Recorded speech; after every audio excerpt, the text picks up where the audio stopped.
छोटी सी थी जनाबाई, अपने माता पिता के साथ आषाढ़ी एकादशी के दिन आई यहां पर, जिस दिन सबसे ज्यादा भीड़ होती है पंढरपुर में, और पहले से ही सोच करके आई थी कि मुझे वापस घर नहीं आना है। तो पंढरपुर में जब आई तो यहां पर वारियां आई हुई थी, सब नाच रहे हैं, गा रहे हैं, विठल विठल विठला, माजा पांडुरंग विठला, जय जय राम कृष्ण हरि। पंढरपुर में आते ही नेत्र सजल हो गए। जनाबाई छोटी सी हैं, अभी 7-8 वर्ष की आयु है। जनाबाई आई और यहां भीड़ में अपने माता पिता की उंगली पकड़ करके घूम रही थी, और वारी में जब आगे पीछे लोगों के धक्का मुक्की हुई तो माता पिता का हाथ छूटा नहीं, छोड़ दिया जानबूझ करके, खो गई बड़ी भीड़ में।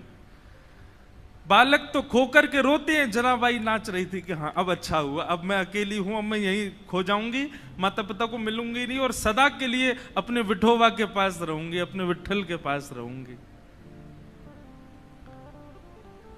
माता पिता ने ढूंढने का प्रयास किया, लेकिन जनाबाई मिली नहीं। जनाबाई प्रसन्न हैं, क्योंकि उनका परिवार तो श्री पंढरपुरी है ना। माता पिता बिछुड़ गए, मेला में छूट गए पीछे, लेकिन जनाबाई इस बात से दुखी नहीं है। बोले क्यों? बोले मेरे माता पिता तो विठल रखुमाई है, मेरी बहन तो चंद्रभागा है, ये सब संत महापुरुष जो उछल उछल करके राम कृष्ण हरि कीर्तन कर रहे हैं, ये सब मेरे भाई बंधु हैं, यही मेरा परिवार है, मैं अब इन्हीं के बीच में रहूंगी। जनाबाई बताओ, बिछुड़ने पर प्रसन्न हो रही है, खो गई है मेले में, चंद्रभागा नदी के तट पर बैठी हैं। लेकिन 1 दिन 2 दिन 3 दिन 4 दिन बीत गए, बहुत भीड़ होने के कारण जनाबाई को ठाकुर जी का दर्शन नहीं हुआ। चंद्रभागा के तट पर जाकर के बैठी हैं और जाकर के अपने हृदय पर हाथ रख के कह रही, अरे मेरे बिठोवा, अरे मेरे बिठू राय, कब मिलोगे?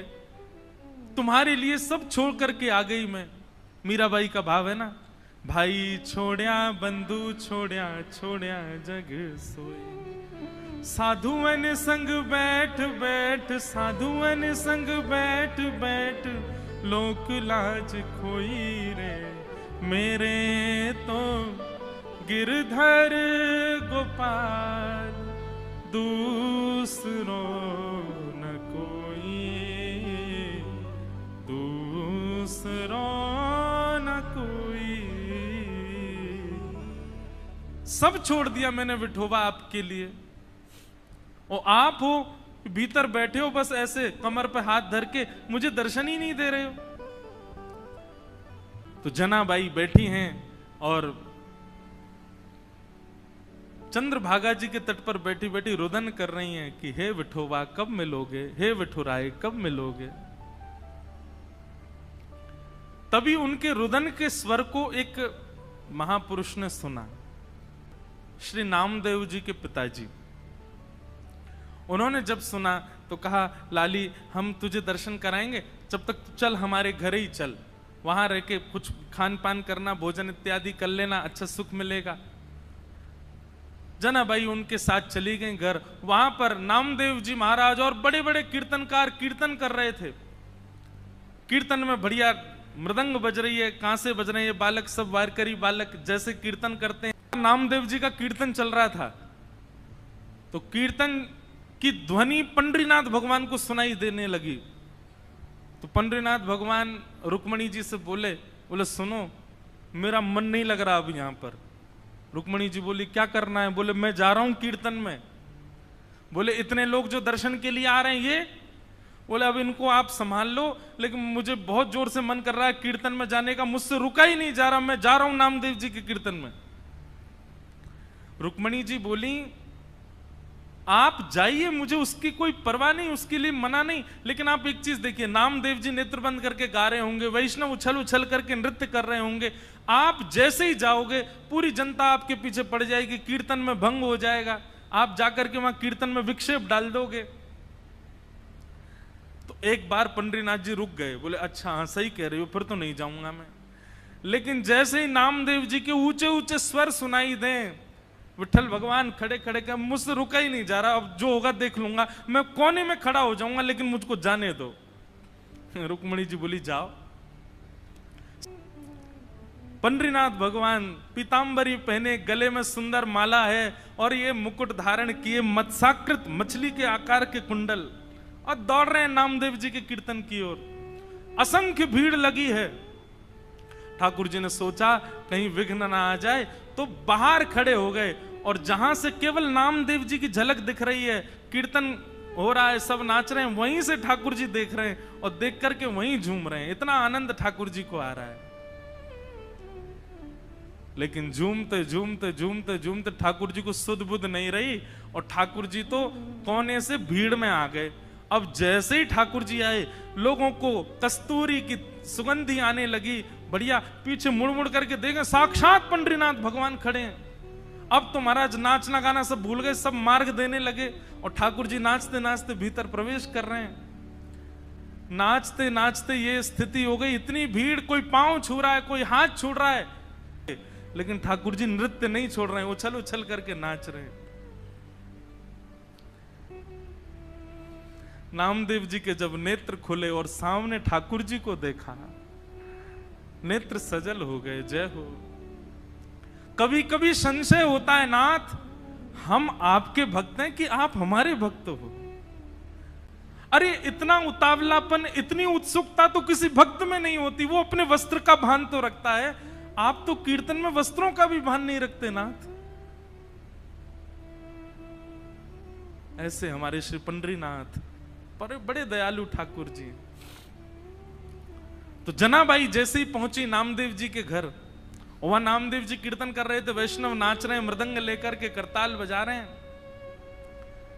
तभी जनाबाई को क्या दिखा कि श्वेत श्वेत वस्त्र, श्वेत श्वेत टोपी पहने, सब वार करी, और इनके बीच में एक पीतांबरी पहने और गोल गोल गोल कोई घूम रहा है। जनाबाई 4 दिन से तो दर्शन हुए नहीं थे ठाकुर जी के। गौर से देखा तो महाराज, आहा, सुंदर ते ध्यान उभे विटवारी, सुंदर ते ध्यान उभे विटवारी, सुंदर ते। श्री तुकाराम जी कहते हैं, जिनका ध्यान इतना सुंदर है विठ्ठल पर, जो वीट के ऊपर खड़े हैं, आहा। जैसे ही दर्शन किया जनाबाई के, तो रोम रोम प्रफुल्लित हो गए, आनंदित हो गए। आहा, साक्षात पंडरीनाथ भगवान नृत्य कर रहे हैं नामदेव जी के कीर्तन में। जनाबाई तो वहीं बैठ गई। अब तो तुकाराम जी के, नामदेव जी के पिताजी ने सबको बोला, ये लाली यहीं रहेगी हमारे घर पर और यहीं इसका खान पान, कोई इसको कुछ नहीं बोलेगा, ये जैसे चाहे वैसे रह सकती है। जनाबाई छोटी सी हैं, पूरे दिन केवल उनको एक ही प्रतीक्षा रहती थी, कब कीर्तन हो, कब विठ्ठल आएंगे, मैं उनका दर्शन करूंगी। और किसी को दर्शन नहीं होते, जनाबाई को होते थे। नामदेव जी कीर्तन करते और जैसे ही विठ्ठल आते, जनाबाई उछलने लग जाती, अब विठोबा आ गए, विठोबा आ गए। सब जनाबाई को देखते, छोटी बालिका है ऐसा सोच करके अनसुना कर देते, लेकिन उनको तो प्रत्यक्ष दिखते थे ठाकुर जी। सब लोग दर्शन करने के लिए जाते थे। जनाबाई को कहते थे तुम चलो साथ में। जनाबाई कहती मुझे मंदिर जाने की जरूरत नहीं है। क्यों? बोले शाम को कीर्तन होता है ना, विठ्ठल यहीं आते हैं, मैं यहीं देख लेती हूं उनको। ऐसे करते करते जनाबाई का प्रेम और एक जैसे मित्रता संबंध हो गया श्री ठाकुर जी के साथ में। पूरे दिन सेवा करती और सेवा करने के बाद शाम को बैठ करके ठाकुर जी का चिंतन करती, ठाकुर जी के लिए प्रसाद क्या बनाना है, क्या सिद्ध करना है, ये सब विचार करती जनाबाई। ठाकुर जी इतने भाव से बुलाते ठाकुर जी को, ठाकुर जी आते थे उनके पास। एक दिन की बात, नामदेव जी ने ऐसा सुंदर कीर्तन किया कि ठाकुर जी और दिन से ज्यादा अधिक नृत्य किए उस दिन। इतना नृत्य किया, इतना नृत्य किया कि जनाबाई जैसे ही कीर्तन पूर्ण हुआ, जनाबाई रोने लगी। कोने में बैठे बैठी रो रही थी। सब लोग सोचने लगे क्या हो गया, पता नहीं छोटी सी बालिका रो रही है। नामदेव जी के पिताजी ने जाकर के कहा, बोले हे जनाबाई तुम रो क्यों रही हो?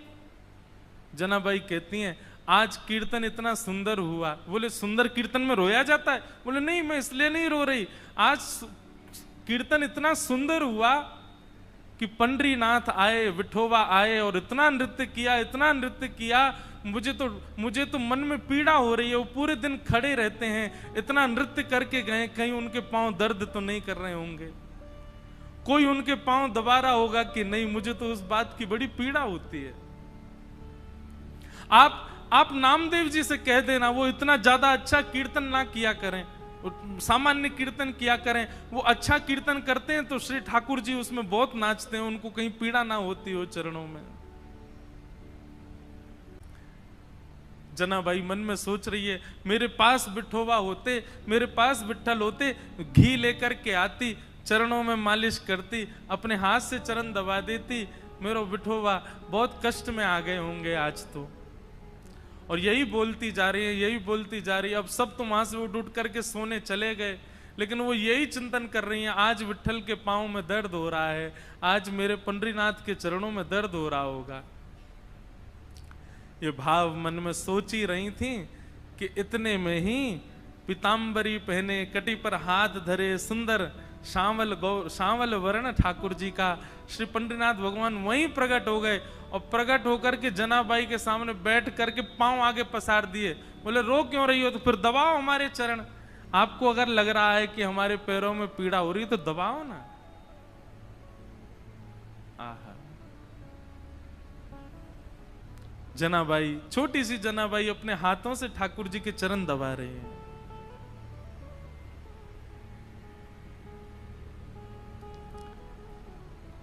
चरण दबाती जा रही हैं और मुखमंडल के रूप को देखती जा रही हैं, कैसा स्वरूप है श्री ठाकुर जी का। अब छोटी सी बालिका, और क्या कोई वेद मंत्र तो आते नहीं उनको, कोई शास्त्रों की बात तो आती नहीं, ठाकुर जी से पूछें। पैर दबाते दबाते जनाबाई पूछ रही है भोजन किया आपने? ठाकुर जी बोले हाँ किया। तो क्या पाया? बता दिया जो भी बनता मंदिर में, जो भी बनता ठाकुर जी बताए। बोले इसकी सब्जी बनी थी, जे चावल बने थे, रोटी बनी थी और पूरन पोली बनी थी। ठाकुर जी ने बताया, बोले पूरन पोली बनी, ये सब्जी बनी, चावल बने, ये सब पाया मैंने। जनाबाई पैर दबाते दबाते, अच्छा कल क्या पाया था? ठाकुर जी बोले यही पाया था। बोले जो आज पाया वही कल पाया? बोले हाँ यही पाया था। अच्छा तो परसों क्या पाया? ठाकुर जी बोले परसों भी यही पाया था। और 4 दिन पहले क्या पाया था? ठाकुर जी बोले यही बनता है, ये लोग मुझको यही देते हैं और कुछ नहीं देते, इनका फिक्स है, ये वही बनाते हैं वही खिलाते हैं मेरे को। इनका मंदिरों में नियम थोड़ी बदलता है, जो सब्जी है, जो दाल है, जो वही बनता है, रोज वही खिलाते ठाकुर जी को। जनाबाई बोली आप रोज रोज एक ही भाव खाते हो, मन नहीं भरता आपका? ठाकुर जी बोले भरता तो है, पर ठीक है कोई बात नहीं, भाव से बनाते हैं तो पाता हूं। जनाबाई बोली मैं कुछ नया बना के पवाऊं तो? ठाकुर जी बोले तुम बनाओगी? बोले अभी बना के लाऊं, आप बस बैठो मैं लेके आती हूं। नए नए पकवान बनाए, नई नई सामग्री बनाई और सामग्री बना के थाल में सजा, आधी रात सब सोए हैं पंढरपुर में, ठाकुर जी बैठे हैं, ठंडी ठंडी हवा चल रही है और जनाबाई ने लाके थाली सामने रख दी। ठाकुर जी को कहा पाओ। ठाकुर जी पा रहे हैं प्रेम से, वो बड़ा सिर हिला हिला करके, चटकारे मार मार करके पा रहे हैं। बोले आहा आज तो नया नया भोजन मिला है। हाँ जनाबाई तेने तो आज आनंद कर दिया, इतना सुंदर भोजन बनाया। बीच बीच में ठाकुर जी इतनी जल्दी खाते हैं कि अपने वस्त्रों पर गिरा देते हैं तो जनाबाई कहती है अरे आराम से खाओ, कहाँ जाना है? बोले तुमको क्या पता, अभी 3:30 बजे मंगला आरती होनी है, मुझे पहुंचना है अभी वहां पर। ठाकुर जी प्रेम से पा रहे हैं। बीच बीच में जनाबाई का इच्छा होती है, मन होती है कि मैं खिला दूं एक ग्रास, लेकिन अभी भय लग रहा है मन में कि कहीं मैंने कहीं हाथ बढ़ा दिया तो कहीं ठाकुर जी नाराज तो नहीं हो जाएंगे। ठाकुर जी ने प्रसाद पाया, बोले जनाबाई कल फिर आऊंगा, बढ़िया बना के रखना कुछ अच्छा, फिर पाऊंगा कल, अभी जाता हूं, हाँ मंगला की समय हो गई। ठाकुर जी दौड़े आए, सीधे महाराज घंटे घड़ियाल बजने लगे और मंगला आरती शुरू। 3:30-4 बजे से ही ठाकुर जी का अभिषेक होने लगा। 1 दिन 2 दिन 3 दिन 4 दिन 5 दिन बीत गए। रोज ठाकुर जी रात में चले जाते हैं और प्रसाद पाके आते हैं। रुक्मणी जी आई एक दिन मंदिर में और यहां बस शयन की तैयारी हो रही थी। रुक्मणी जी आकर के बोली, वो भी ऐसी खड़ी हैं, ऐसी बोली होंगी, कहां जाते हो आप रात को? ये इतनी रात को कहां जाते हो आप, सही सही बताना। ठाकुर जी बोले गोपालपुर जाता हूं, वहां पर एक मेरी भक्त है जनाबाई, ये मंदिर में तो रोज एक सही बना देते हैं, वहां पे बड़ा नया नया बनाती है, वो खाने में बहुत सुख मिलता है, वहां जाता हूं भोजन करने। रुक्मणी जी बोली अच्छा, इतना अच्छा भोजन बनता है कि रोज जाते हो? बोले हाँ, वो बड़े भाव से बनाती है। रुक्मणी जी बोली हमको भी ले चलो, हमको भी खिला लाओ। ठाकुर जी बोले लेके चलूंगा लेकिन खिलाऊंगा नहीं, खाऊंगा तो अकेला मैं। वो छोटी सी है, छोटे छोटे उसके हाथ हैं, वो छोटे छोटे हाथ से थोड़ी सी दाल बनाती है, थोड़ी सी सब्जी बनाती है, एक ही पूरन पूली बना पाती है बेचारी। और तुम चलोगी तुम्हारा भी पेट मेरा भी पेट, उसको बहुत श्रम हो जाएगा, उसको इतना नहीं बनवाना भोजन। चलो साथ में, लेकिन दूर खड़ी रहना, देखती रहना, और बीच में भी मत आना, वो सहजता उसकी खत्म हो जाएगी, वो तुमको देख के फिर बनावटी बात करेगी। रुक्मणी जी बोली ले चलो, कुछ खिलाना नहीं, नहीं आऊंगी बीच में, लेकिन ले तो चलो, मैं भी तो देखूं ऐसा क्या, ऐसा उसका क्या भाग्य कि पंडरीनाथ रात में जाते हैं। रुक्मणी जी गई हैं, दूर खड़ी देख रही हैं, जनाबाई थाल लेकर के आई है। ठाकुर जी प्रेम से पा रहे हैं। ठाकुर जी पाते, आज ही जनाबाई के मन में आया, बोले आज तो मैं अपने हाथ से खिला के मानूंगी, रोज तो ये मैं डर के मारे नहीं खिला पाती। ठाकुर जी जिम रहे थे बढ़िया प्रेम से, और चटकारे अपनी उंगलियां चाट चाट करके, बढ़िया आहा बहुत अच्छा बना है। दूर खड़ी रुक्मणी जी के नेत्र सजल हो रहे हैं, ये सौभाग्य तो मुझे भी नहीं मिला कभी, जैसा सौभाग्य जनाबाई को दे रहे हैं। बीच में जनाबाई के मन में भाव आया आज तो मुझे खिलाना ही है, तभी एक सामग्री उठाकर जनाबाई कहती बिठोबा ये तो पाओ, और ऐसे खाने में तल्लीन थे ठाकुर जी। ठाकुर जी ने भी विचार नहीं किया, ठाकुर जी ने भी मुख खोल दिया, हाँ खिलाओ। और जनाबाई ने जैसे ही अपना मुख अपने हस्त कमल से सामग्री ठाकुर जी के मुख में दी है, जनाबाई का हाथ वहीं रुक गया, ठाकुर जी का मुख वहीं रुक गया, दोनों के नेत्र सजल। और दूर खड़ी रुक्मणी जी भी कह रहे हैं धन्य है जनाबाई, धन्य है, इनका सौभाग्य देखो, ठाकुर जी साक्षात इनके हाथों से पा रहे हैं।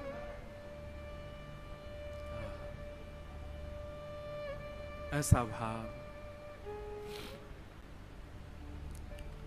रुक्मणी जी नतमस्तक हो गई, मन में विचार करने लगी कि मैं भी जनाबाई से मित्रता कर लूं, इनके बहाने मुझे भी ये सुख मिल जाया करेगा। जो सुख लक्ष्मी जी को भी नहीं है वो जनाबाई को दे रहे हैं ठाकुर जी। ठाकुर जी नित्य जाते हैं, रात भर जनाबाई के पास रहते हैं। आधारमण